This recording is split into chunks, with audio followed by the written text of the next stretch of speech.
kuYehova mhlaba wonke mkhonzeni uYehova ngomgcobo yizani masize ebusweni bakhe ngentanduluko zovuyo masazi ukuba nguYehova osenzileyo nguye osidalileyo wasisithi thina singabantu bakhe negusha zedlelo lakhe masingene emasangweni akhe ngokubulela nasemakhusini akhe ngendumiso masibe nokubulela kuyo uYehova sidumise igama lakhe ngokuba elungile nobubele bakhe bungunaphakade kanti nenyaniso yakhe ihleli kwisizukulwana ngezizukulwana masingene ke kule ingoma sethabathi ingoma 264 emaculweni ethu yesabatha namhla Nkosi imini yakho bayavuya abantu bakho ngale mini yakho wawuphuma namhla Nkosi engcwabeni lakho wakufisa ukufa namhla ngokuvuka kwakho vukile wena nhloko yabo bakholwayo sakuvuka nathi ngokothe nasikholwayo malevi ilizwi lakho ngabaninzi namhla mabavuswe ekufeni babe nawe namhla sibulela wena Yesu kuyo lendlu yakho sinezinto zonke thina ngokuvuka kwakho ethi xa iphela ndikucele bawukhwalo mfundisi wami uthi silapha Nkosi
Alpha ungu Omega, usisiqalo usisiphelo, zonke izinto ziqala ngawe zonke izinto zithela ngawe. Bawusomandla sihlangene kule ndawo. Nkosi sidinga ubukho bakho, uthe ezwini lakho ubabakhi bayakha indlu ungekho bofumana bebulaleka. Sidinga ukongama kwakho kuyona le ndawo. Somandla size ngawe, sizofuna wena ukuze ungenelele Somandla. Lo moya sijongene nawo ungendawo, uhambe ubheke apho ungafanele uba ubheke khona. Sihlangene ke Nkosi ukuze ube nguThixo, usikhokele, usigayide, ususe konke okumdaka, kusidedela ubukho bakho njengoThixo. Siyakholwa, asinathemba limbi, alikho elinye igama esibalekela kulo, alikho elinye igama esizimela ngalo ngaphandle kwegama likaYesu. iBhayibhile lithi akho gama limbi singasindiswa ngalo, ithonke amadolo ayagoba. Bawo siyakholwa, yongamela ukwenza kwethu. Bawo Somandla, ngaphandle kwakho asinokwenza nto. Singazenza zonke izinto sisomelezwa nguwe, singaphunyeleliswa nguwe, singaxhaswa nguwe, ngoba unguThixo nako, ungumnini into zonke. Wawukhona, usezawuba khona, ukhona nanamhlanje. Siyakholwa, sidedela wena egameni nasegazini leNkosi uKristu Yesu. In Jesus' mighty name, amen. Bawo wethu osezulwini, maliphathe ngomveleli igama lakho, ubungane bakho babufiheli, njengomade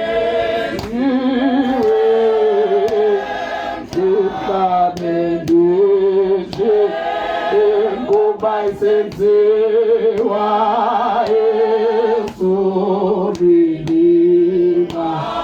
Awusiphe namhlanje isoka semihlangelika, usibolele zono sithuthi.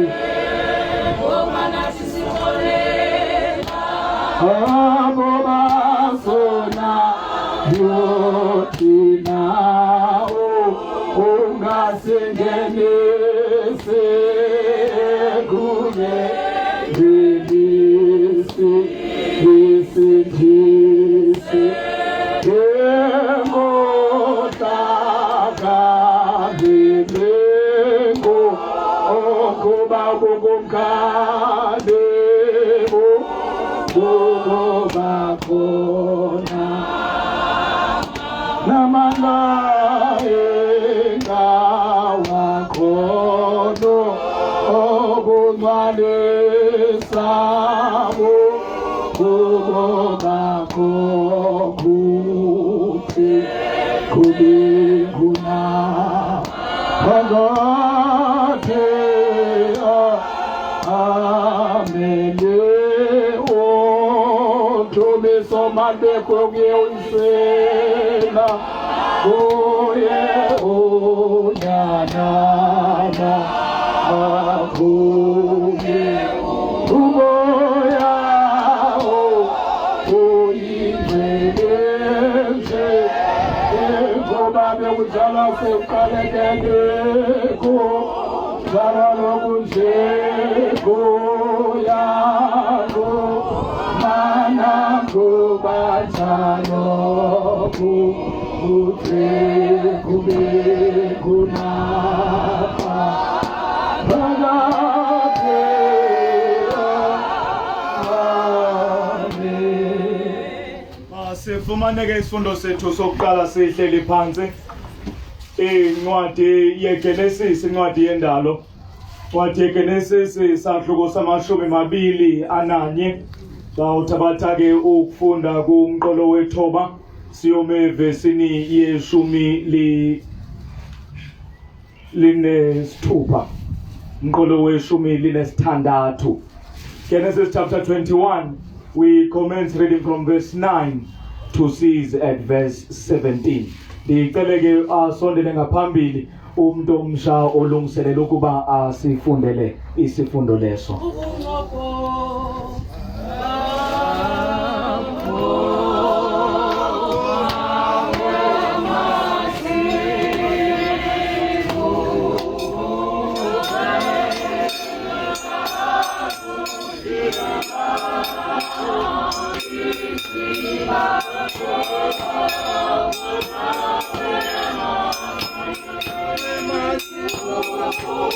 Silifumane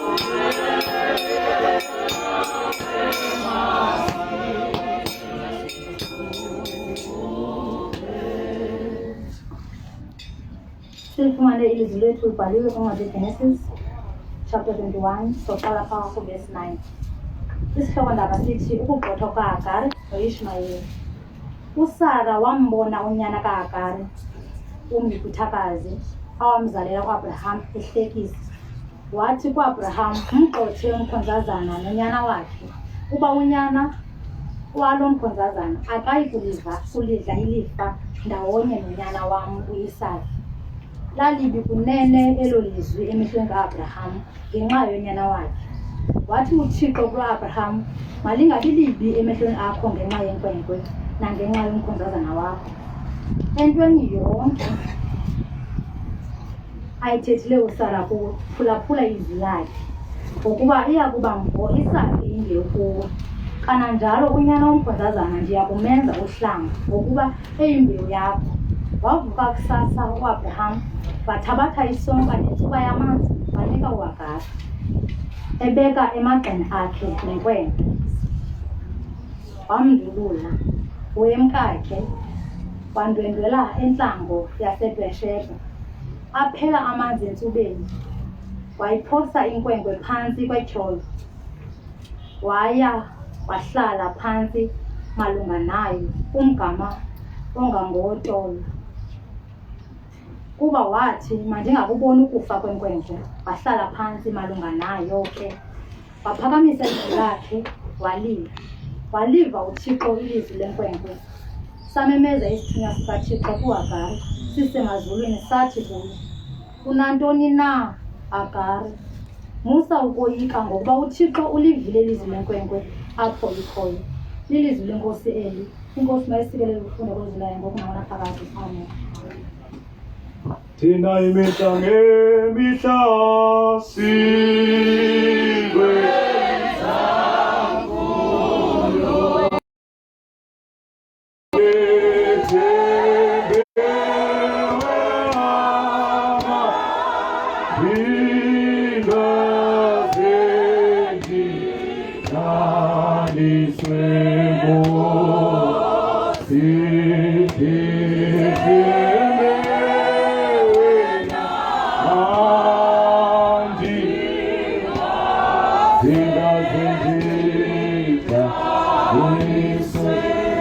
Enkosi kakhulu, singahlala phansi. Mandithabathekele ithuba zihlobo zami ndibulise. Ndibulisa kuwe ba uBishop uMfundisi uMgidlana, uBishop weSesithili.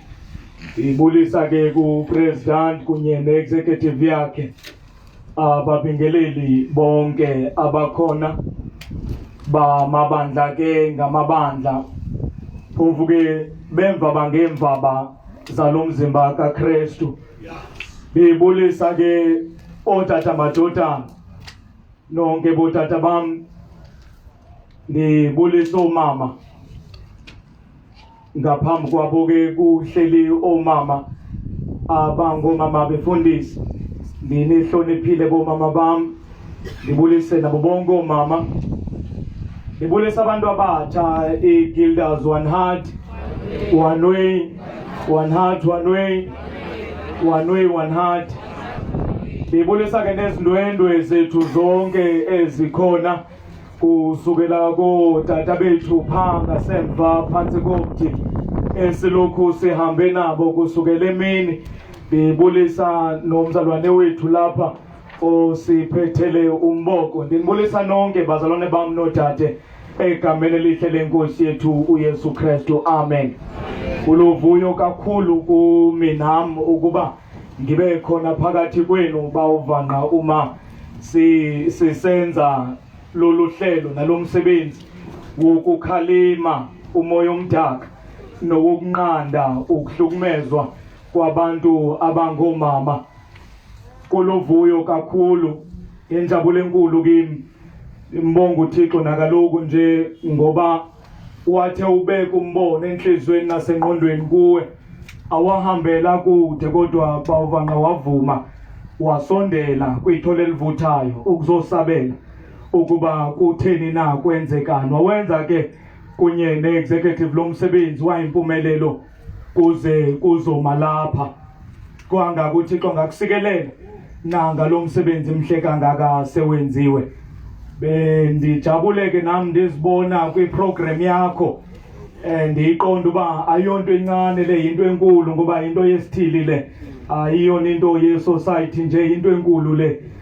Ndazibona ke nami ndihloniphekile xa kuthiwa mandizovula kumsitho walolu hlobo. Bekuzi-devotions ke ukubhedesha, sendiwugqibile wami ngokuba uvanqa umsebenzi. Ndiza kunika wena bawutyhopho ukuze usixelele ukuba ukubheka phambili ke masithini. Sizawuhlabela ke boba umadodana xa sizawuphakamisa ipresidenti umfundisi uvanqa. Sizawuthabatha ingoma yakhe le ndiyakholwa sizawuthabatha u-81 ingoma le ithi Nzulu yemfihlakalo. Kodwa kafutshane nje bawuvanqa xa ndikunikayo ukuze ucangathe endaweni. Ndivumela ukuba amehlo ethu umzuzwana nje ndiwolathe ndingachithanga xesha, ndiwolathe mva xa indlela isiyinde kwincwadi yeNumeri sibaliselwa ngendlela esuka elizweni lobukhoboka eyiphutha kuyiwa elizweni lesethembiso.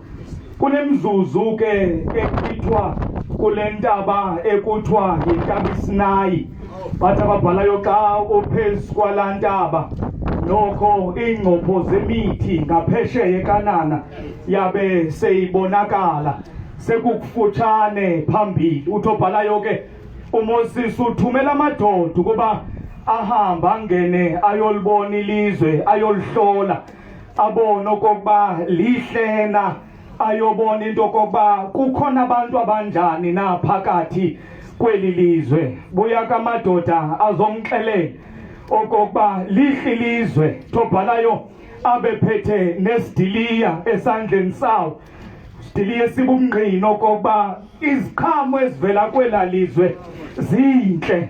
Xa efika la madoda athi xa efika kodwa ingxelo yawo ize ikhathwe bawukhwalo yinto ethi into esiyificile kodwa pha yinto ba kukhona amadoda pha azingqilimbela. Futhi sithe xa siwajonga sijonga la madoda sazijonga nathi saqonda into okokuba thina sifana nezintuthwane nezimbovane xa ujonge ubungqilimbela bala madoda owugqiba ujonge nathi. Ayikho indlela yokokuba singathi thina siyolidla eli lizwe, kodwa kuvela indoda ekuthiwa nguKhalebu. Uthi uKhalebu sinakho ukuba silidle ilizwe. Uthi Khameni masinyuke ngoku siye kolithatha, ngoba sinakho ukulithatha eli lizwe silibonileyo lihle sukela kusile. Bawutyhopho silokhu silapha sibuka ilizwe ngaphesheya, ilizwe lapha abantu abangoomama bekwazi ukuhlala khona bengoyiki, ilizwe lapho abantu abangootata abakwaziyo ukubonakalisa uthando ebantwini abangoomama. Silibonile eli lizwe saze sawucela namapolisa sathi siyalibona eli lizwe. Ingxaki ngoku zizingqilimbela. Ndifuna ukukunika bawutyhopho ukusixelela okokuba singathini na ngezingqilimbela, kodwa nelam lithi sinakho ukulithatha. Kunjalo nje singonyuka nangoku, kodwa akunyukwa nje kuyothatha ilizwe, kufuneka liqale lixhotyiswe. Lona ilizwe sinakho ukulithatha, leli lizwe soloko sithetha ngalo okokoko kusile. Ilizwe lapho abantwana bekhula bebona umzekelo omhle wokuthandwa komntu ongumama. Okokoko silibuke eli lizwe. Sisesandleni sakho bawutyhopho, sisesandleni sakho.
Bawo uBishop wesithili esisasegcuwa bawunobhala Julie wesithili bawuvele imfumba ezikhoyo kumabandla i-executive yonke yamadodana omama abefundisi abakhoyo ngale mini yanamhlanje kumadodana onke one heart one way umuntu wonke olapha kule ndibano yethu yanamhlanje. Bawo uBishop maniqale nixolise Dlamini omhle ngamagqwithi endiwenzileyo njengepresident ikwekwa emachibini kwekwelali khona izinto zenza ngenkani for a start ukwenzela into yoba sekuthi kunyaka olandelayo Fokantuli vele bonke izinto zibe in place. Inkomo Fokantuli baye komani engaqhelanga ubotshwa ifaka phakathi kwezi ziqhela ubotshwa kwenzela into bikwazi ubamba ifolo ukuze bawubishop kulo nyaka uzayo ikwazi ukukhokhela ibamba ifolo ngokwayo.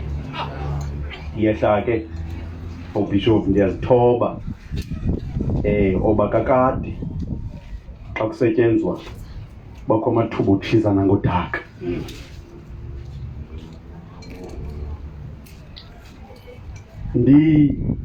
Vele maniqale Fokantuli ndibulele befundisi on behalf of uBishop oba kube protocols enzophuleyo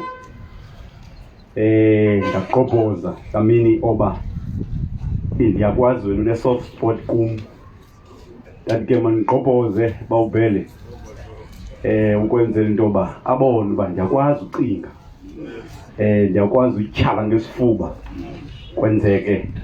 Xolisa ke bawubhishophu abandimeme abafundisi iindwendwe emzini wakho ndingakhonsantanga xa esidla mina.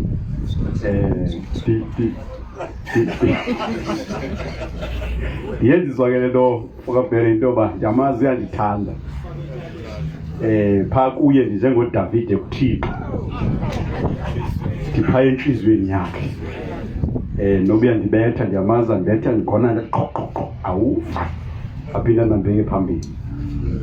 Mandibulele ngenkxaso enisiphe yona okokuba nichithe ithuba nexesha lenu oomama notata nize ukuzoqala sizole ifoundation yale nkonzo oba mayiqhubeke sisithi nje yimvula ndlela kuzo zonke iipandemic ezikhoyo, ngoba nale ye-GBV ipandemic uqobo. Sizokuthi ke kuni nonke singalamadoda, vumeleni izingwevu ndithi singalamadoda amabandla, sizokuthi linyala eli sizonqanda kuwo wonke amadoda. Manikhawuleze ndizonikezela kuba ubishop le ncwadi besifunde kuyo, incwadi yeGenesis sahluka 21. Vumele Mvuli Bhele dime kula verse yes-17 uverse 17 ngelithi waliva uThixo ilizwi lenkwenkwe. Ivumeleni ndime apho ukhomba indlela ebheka kulo nyakuzayo. Lo nyakuzayo ubishop ngemvume yakho ndikhalela uba singayenze lapha, siyenzele to any church wall eyawube sivene kuloo dolophu siyoyenza kuyo. Kodwa umbono lo ngoba ingase ihambe fokantuli idolophu nedolophu, kodwa ke sawuhlala ndathi ke masifoste for a start.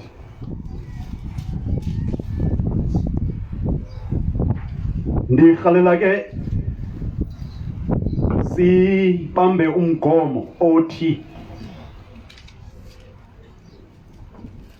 our restoration is in God's hand. Restoration yethu noba zikhona ingxilimbela kodwa isesandleni sikaThixo. Izomisa lonto namhlanje. Kungethamsanqa ke bawubishop uba lo nyakuzayo kuzumamna nanzohlahla indlela zinise president zalamabandla. Into nalishwa lam ke yoba istandard sizawusetwa ngam ndikulo disadvantage. Kodwa ndivumeleni ngokukhawuleza ndithi uThixo waliva ilizwi lenkwenkwe. Ivumeleni nje ngokukhawuleza thabathe lonto.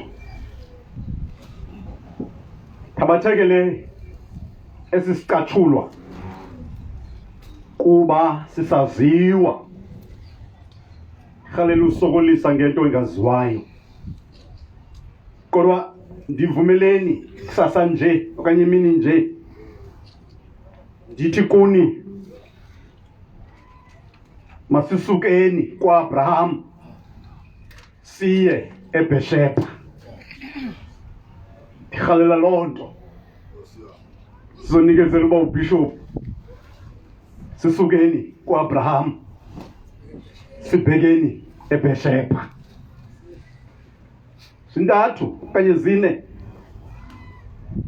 izinto ezibonakaliswe sesisicatshulwa sikaHagare ukuba ibingekho in a form of abuse, ngendisithi into yokuqala uHagare uportraya into ekuthiwa yi-surrogate motherhood, ukureplace umuntu ongafumani bantwana endaweni yakhe ibe nguwe omfumanela abantwana. If it was not abuse, but apha yenzeka lento nge-abuse. Incedise ke befundisi bam, andifumananga nto kuchapter 16 ethi uHagare uvumelene noAbraham, kodwa isivumelano ibe sesika-Abraham noSarah, and therefore yi-abuse leyo. Ulala nomuntu, ndivumele ba ubishop ndithethe poqo, ukulala nomuntu ningavumelenanga yi-abuse leyo. Vumelanga nto aphethi bavumelene, kodwa phele kusetyenziswe into apha yokokuba xa usisichaka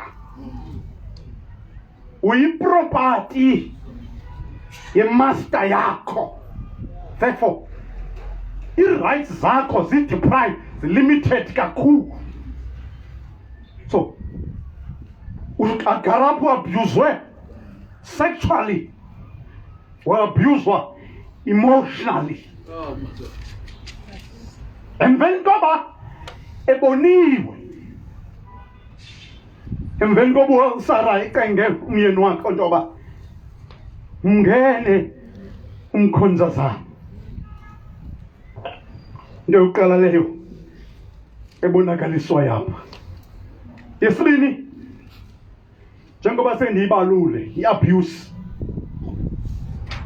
Eyesithathu neyesine, yi-exile noloyiso. That's why ke ngonizonichenga madoda, otata mama bandla, ndoba masiphumeni kwaAbraham sibheke eBheersheba, a place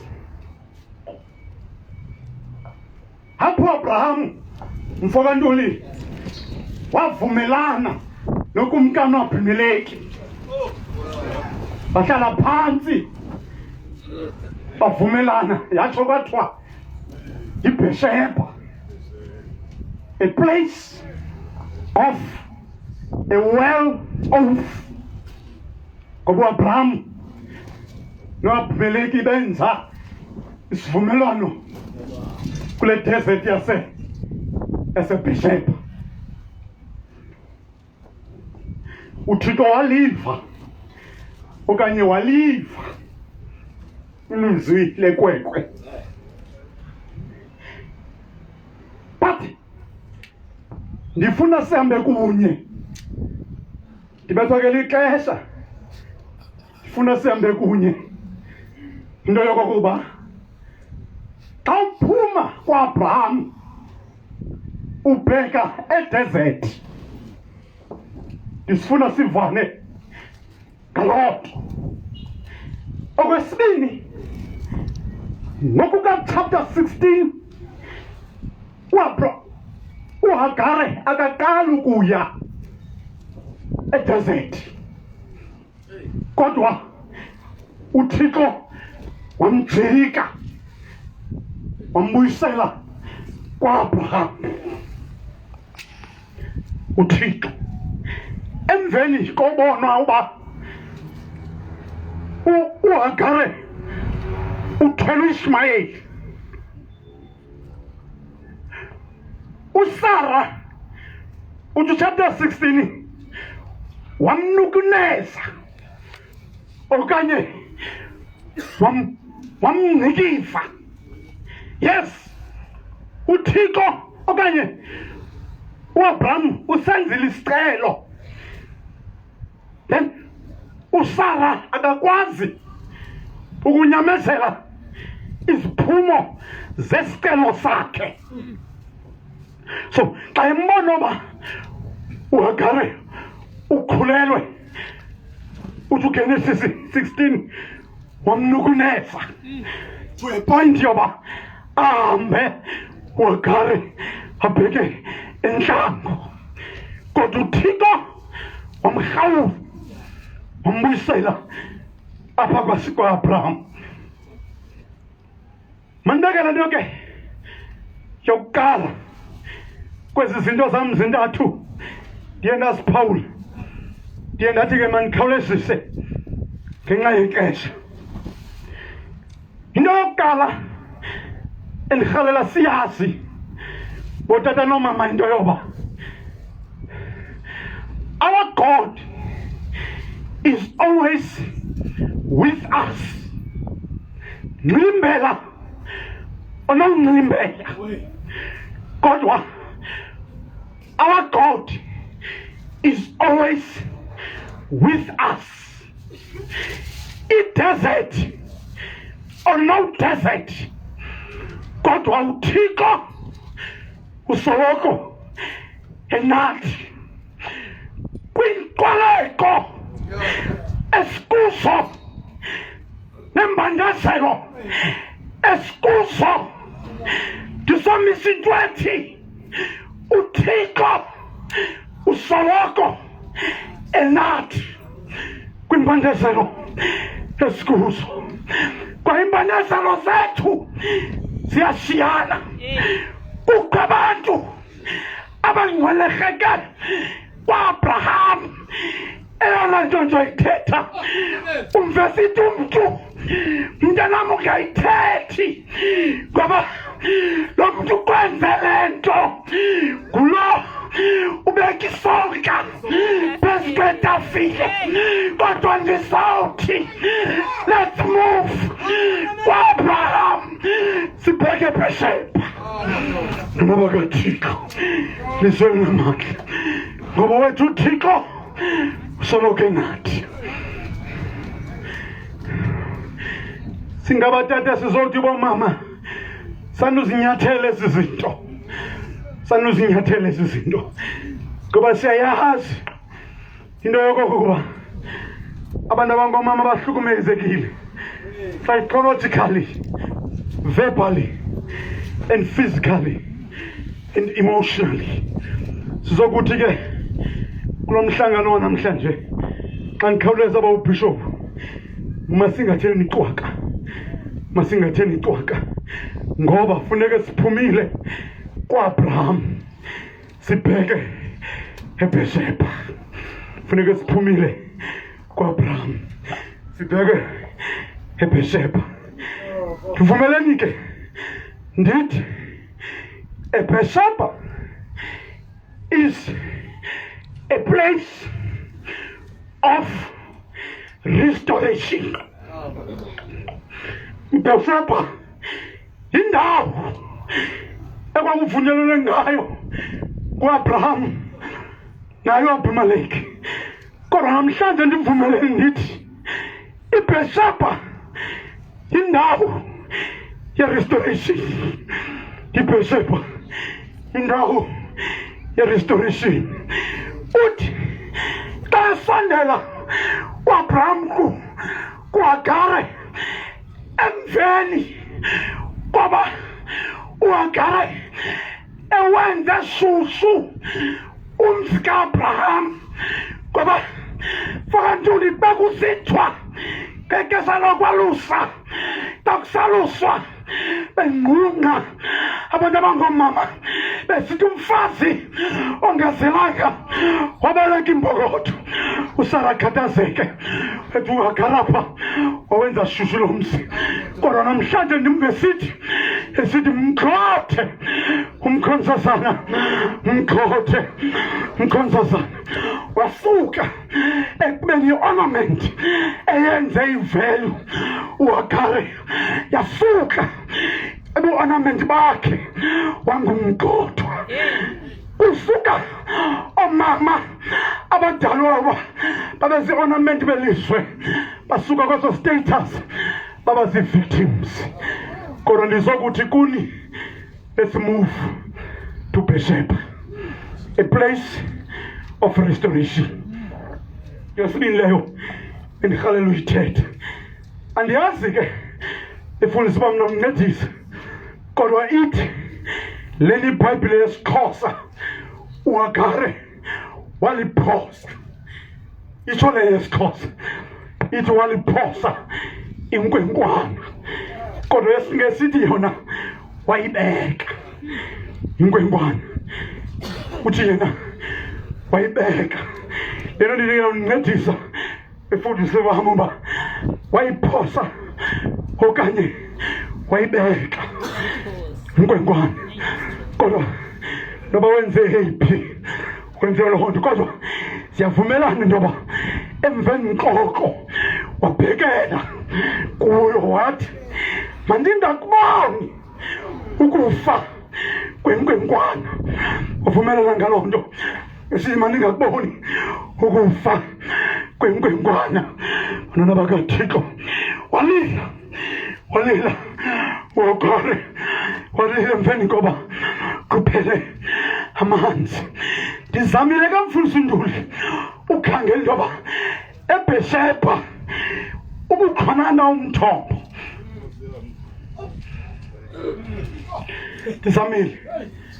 ndizamile bazalwane bam ukhangela into ethi incedise into ethi eBeersheba ukhona nomthombo sihalela loo nto sikhangeleni loo nto into yokokuba eBeersheba ukhona nomthombo eBeersheba if awukho masambeni kunye ndithi ekugqibela ipoint our God is a God who provides.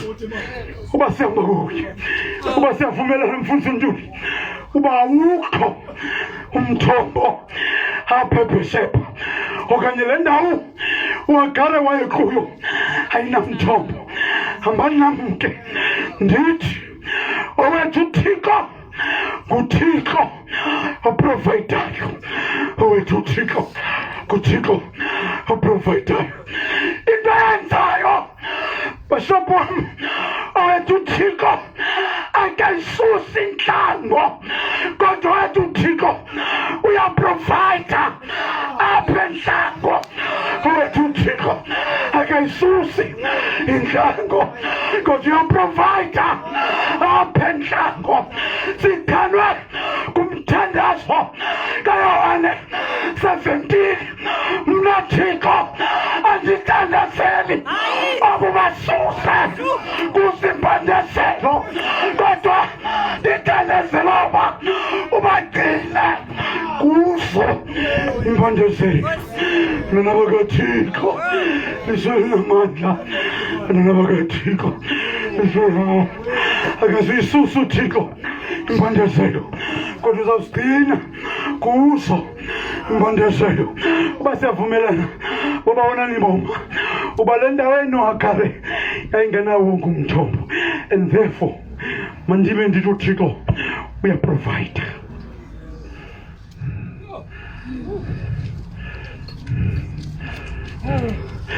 Ndikibile ke bawubishop ndizonikezela kuwe kodwa ndizonicenga umama notata into yokokuba sinoThixo oprovidayo sinoThixo oprovidayo xa elila uba siyavumelana befundisi bami uba siyavumelana uba wongekho umthombo pha uba siyavumelana mfundisi Ntuli uba siyavumelana uthi lo mbhali uHagari wahlala phansi walela esithi mandingakuboni ukufa kwenkwenkwana uba siyavumelana uba wongekho umthombo kule ndawo yayihleli kuyo uHagari ndivumelana ndithi xa silila entlango isandla sikaThixo mfakantuli siyasikhongozela ezinyembezi zakho siyasikhongozela isandla sikaThixo siso esijika sibe ngumthombo ndimva besithi watavulwa amehlo wametekeni wambonisa wathi naya iqula ikhakulo amanzi uselise ikwekwe so inyembezi zethu isikhalo sethu uThixo siwele esandleni sakhe ngoba yethu i-restoration isesandleni sikaThixo. Ndizothetha loo nto ke kulo mhlangano wethu ukuqala andizawunikezela ngoba ubishop ndizokuthi inyaniso ekugqibeleni eBheshebha phele ungena ngumgxothwa uphumele kwelakala unguye umalu umeyisi ungena pha eBheshebha ungumgxothwa kodwa emveni kweBheshebha uba nguye umeyisi.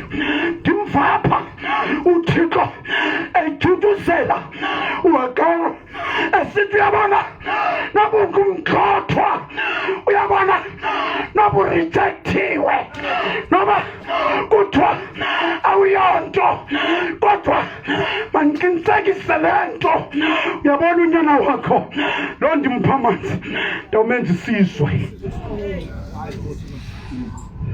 So from uburejectwa to a mother of a nation. Ndizotsha uBishop ndizokuthi xa sikuThixo siwele kuye esandleni sisuka kubungcweleko ukuze asiphakamise uThixo. Usiphakamise uThixo sesingafanelekanga uphakanyiswa. Usiphakamise uThixo sesingafanelekanga kuphakanyiswa kodwa uThixo asiphakamise mfokantuli, asiphakamise uThixo, asiphakamise. Sekukho imigqiba ngoba ezinye inhlambo azikho-natural zenziwe kodwa lizothi uThixo usiphakamisa kwezo nhlango. Asiphakamise uThixo, asiphakamise uThixo, asiphakamise uThixo. Ibuzeni lento kuYobi, ibuzeni lento mfakantuli kuYobi.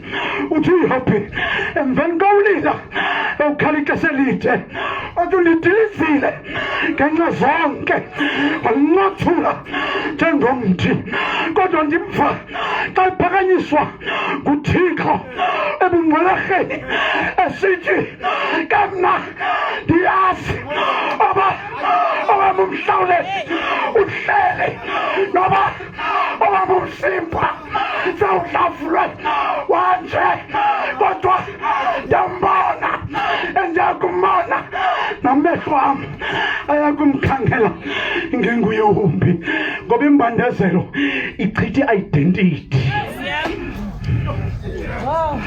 Imbandezelo kaBishop ichitha i-identity and umenzi uyalibala kodwa umenziwa akalibali. So imbandezelo ichitha i-identity. Lastly, sizonika wena bawubishop into yokokuba into esincedayo kwimbandezelo ukhona umuntu osomelizayo lo wawayethe yomelelani ngoba mna ndiloyisile ihlabathi apha embandezelweni nizaba nazo imbandezelo yokugqibela leyo endifuna uyithetha into yoba apha eBheshebha emveni koba ungcwelekekile wawufika eBheshebha kuba khumntu okomelezayo omane ukubetha eqini axelise tatiyani ndibaliselwa ngutata ke mfowethu uthi phako wabo kwakho iinkabi ezimbini uBlom noFantain uthi azibotshwa kanye apha ekugqibeleni uthi ke phaya iqonqa tata uzala phaya iqonqa ledifa uthi xa uwelela ngaphesheya esuka ugawulo mthi urhuqwa ngeengabi ngoba eBhesheba sinomntu osomelezayo apha eBhesheba sinomntu osomelezayo uthi kutata ngigqibela ndikhawuleze uthi utata indodana kwasuka ngenye imini mfokantuli lo mthi waxaba apha eliteni kulitye lomlambo uthi saduntsuza inkabi kunqanqaza impuphu zibonakalisa utsala uthi yaqaka ibisikhokhele ngoba mama notata yamane ijuzisa isabhokwe uthi utata kwanqanda utata omkhulu umnikazi wezinkomo wathi sanuzibethe ngesabhokwe ngoba sizutsala uthi wasondela mfokantuli wasondela pha wangena pha waroringa ibhukwe wangena pha emanzini wasondela pha kuBlom noFantain wasondela pha kuBlom phakathi kwazo uthi wasiletha apha emathangeni amane ukuthi asiye Blom masiye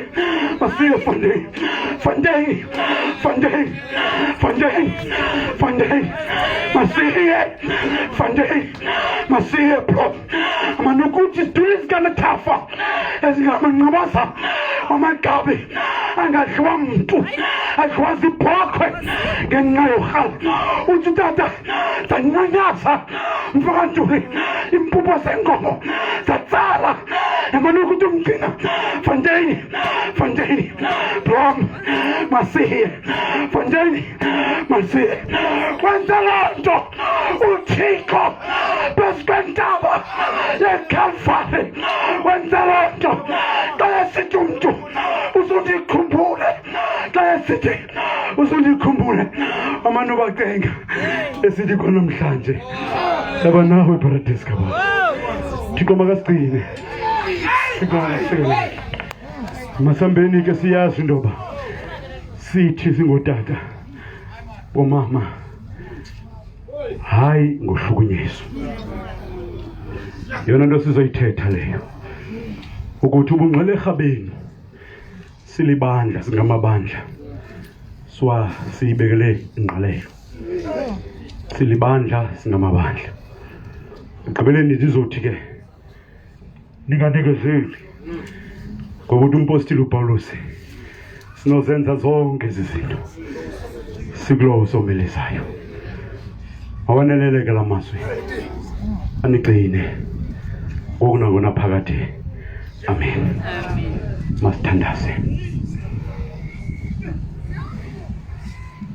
bawethu olungileyo sewenkosi yethu Yesu Kristu nini wezinto zonke nyangendini lemihla sondela kuwe Thixo wethu singabatata balapha ecuwa Thixo wethu namandla amakhulu sizoma Nkosi yethu sizonqanda sizothi Nkosi namandla akwenziwa nje madoda linyala eli Thixo wethu olungileyo mnini wezinto zonke sondela kuwe ke Thixo sisithi Nkosi namandla xa zizaqhutywa sizawunikezela kuBishop wesithile Thixo wethu olungileyo mnini wezinto zonke asikhokhele mzalo inene ngixhase naye mnika amandla emandleni siyabulela ke Thixo sosincedile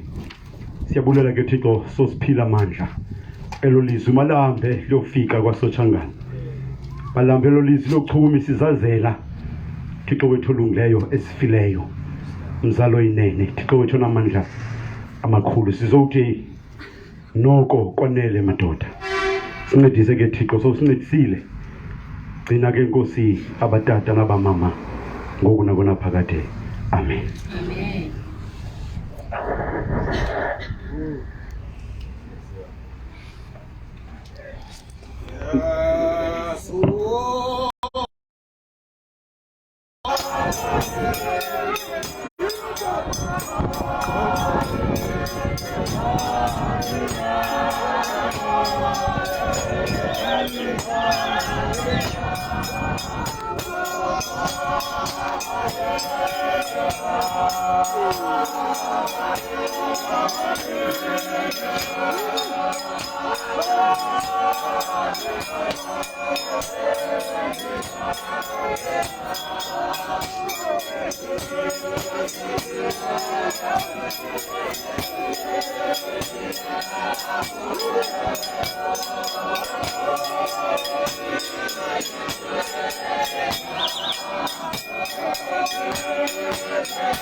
Bawo unobhala wesithili ubawo upresident wamadoda ne-executive yakhe yonke, i-presidents ze-second, i-ministers ezikunye nathi kule program from various churches.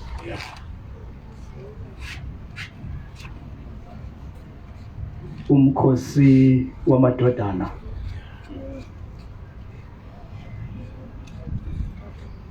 omama abefundisikazi, omama bonke, i-guilders, intombi, isebe lezokhuseleko kwela candelo lakwa-SAPS,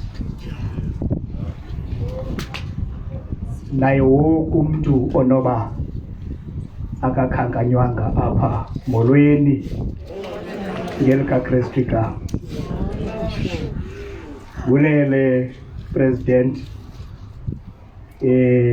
ngalo mzuzu ungemdanga ondinika wona apha. Ngexesha niqhubayo I'm trying to link ezi ndawo nime kuzo for irrelevance. ndiphawuleke izinto ezimbalwa xa sizawulayita eli khandlela. Ulunge ke nobhala, andizuphatha matshisi.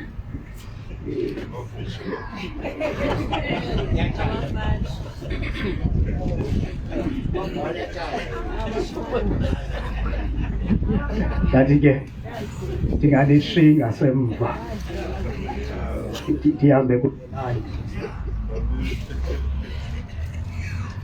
Ndijonge i-statistics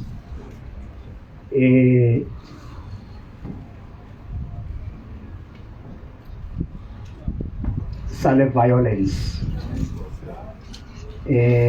ngakumbi ukubhekisela komama nabantwana. Ndaphawula into yoba iphondo laseMpuma Koloni lelinye lamaphondo ahamba phambili. Ndajonga global, ndaphawula into yoba kubantu besifazana abathathu oyi-1